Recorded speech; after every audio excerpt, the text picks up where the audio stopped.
No ensaio de 1920 sobre a psicogênese de um caso de homossexualidade feminina, Freud formula de maneira explícita uma posição que já estava implicitamente construída desde os 3 ensaios sobre a teoria da sexualidade.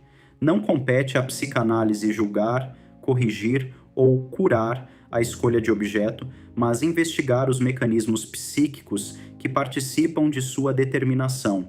Essa afirmação é decisiva para situarmos o lugar das chamadas parafilias na teoria psicanalítica.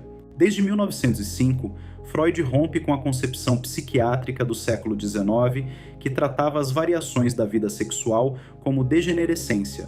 Nos 3 ensaios, ele demonstra que a sexualidade humana é originalmente polimorficamente perversa. Isso significa que, na infância, as pulsões parciais não estão subordinadas ao primado genital adulto, mas buscam satisfação em múltiplas zonas erógenas, objetos e metas. A sexualidade adulta dita normal é o resultado de um processo de organização e síntese dessas pulsões, não o seu ponto de partida natural. Quando a psiquiatria classificava determinadas práticas como perversões, partia de um critério normativo: a finalidade reprodutiva genital heterossexual. Freud desloca completamente esse eixo. Para ele, o que caracteriza a perversão, do ponto de vista estrutural, não é a escolha de um objeto atípico, mas a fixação ou a predominância de uma pulsão parcial que não foi integrada à organização genital sob o primado do falo. Em 1923, ao introduzir o primado do falo na organização genital infantil, Freud mostra que a sexualidade não se organiza em torno da diferença anatômica simplesmente, mas em torno da significação da castração. A perversão, nesse contexto, pode ser pensada como uma forma específica de responder à ameaça de castração. O que é decisivo compreender é que a psicanálise não trabalha com a categoria moral de desvio, mas com a categoria metapsicológica de destino pulsional. Em As Pulsões e Seus Destinos, Freud descreve 4 destinos fundamentais: recalque, sublimação, reversão ao oposto e retorno contra a própria pessoa. O sadismo e o masoquismo, por exemplo, são pensados como transformações da mesma corrente pulsional, e não como anomalias externas à vida psíquica comum. O voyeurismo e o exibicionismo também aparecem como pares correlatos, inscritos na lógica da reversibilidade pulsional. Assim, quando hoje se fala em parafilias, termo que substitui perversão na classificação psiquiátrica contemporânea, é fundamental não importar automaticamente essa nomenclatura para o campo psicanalítico sem mediação teórica. A psicanálise não define uma prática como patológica por sua estranheza social, mas interroga a posição subjetiva do sujeito em relação ao seu gozo. A questão central não é o objeto escolhido, mas a estrutura que organiza essa escolha. No caso da homossexualidade, Freud é claro, não se trata de doença. A escolha de objeto homossexual pode resultar de múltiplos caminhos identificatórios e vicissitudes do complexo de Édipo.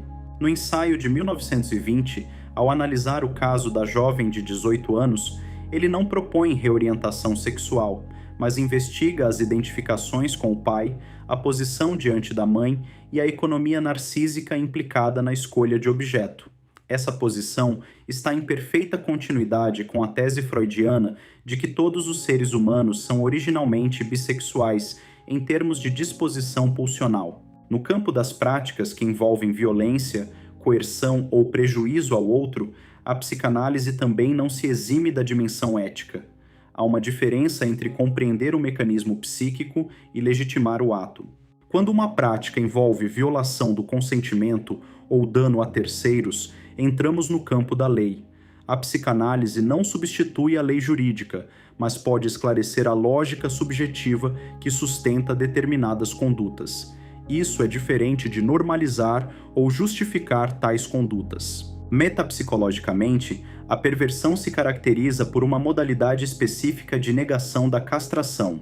Diferentemente da neurose, na qual a castração é reconhecida e recalcada, e da psicose, na qual a fora-oclusão do significante da castração, a perversão mantém uma relação paradoxal com ela, reconhece e, ao mesmo tempo, a desmente.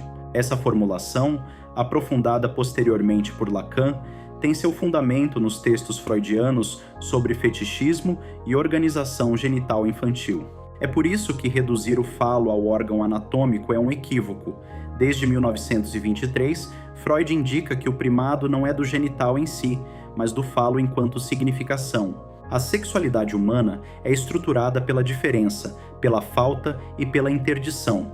As parafilias, quando analisadas teoricamente, não são listas de comportamentos exóticos, mas formas particulares de organização do gozo frente à castração. A clínica psicanalítica, portanto, exige que o analista suspenda o julgamento moral e escute a lógica singular do sujeito. O que está em jogo não é a adequação à norma social, mas a economia psíquica que sustenta a repetição, o sofrimento ou a satisfação implicada em determinada prática. O critério clínico não é a estranheza, mas o conflito e o mal-estar que a prática pode ou não produzir para o próprio sujeito. Trabalhar as parafilias dentro da teoria psicanalítica implica recolocá-las no interior da doutrina da pulsão, da teoria do complexo de Édipo e da significação da castração. Fora dessa base metapsicológica, o tema se dissolve em moralismo ou em pura classificação descritiva. Com essa base, ele se torna um campo rigoroso de investigação do desejo.